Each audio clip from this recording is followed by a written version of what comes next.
இதுக்கு முன்னாடி போட்ட வீடியோவோட கண்டினியூஷன் தாங்க இது. இந்த வீடியோவில் வந்துட்டு வெண்ணெயிலேருந்து எப்படி நெய்யாக்கணுங்கிறத பார்க்கலாங்க.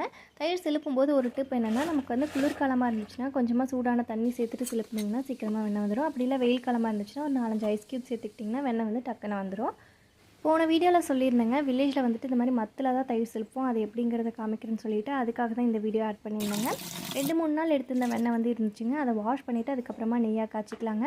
நமக்கு ஒரே நாளில் எடுக்கிற வெண்ணெயில் வந்துட்டு பெருசாக நெய் கிடைக்காதுங்க. அதனால் இந்த மாதிரி 2-3 நாள் வெண்ணெய் எடுத்துகிட்டு அதை ஃப்ரிட்ஜில் வச்சுருந்து அதுக்கப்புறம் தான் நெய்யாக காய்ச்சுவோம். இந்த மாதிரி வெண்ணெயெல்லாம் உருகி வர வரைக்கும் அடுப்பை வந்து மீடியம் ஃப்ளேமில் வச்சுக்கலாங்க. இந்த மாதிரி உருகி வந்துச்சுன்னா அதுக்கப்புறமா சிம்மில் வச்சுட்டு அப்பப்போ இந்த மாதிரி கரண்டி வச்சு மிக்ஸ் பண்ணி விட்டுக்கோங்க.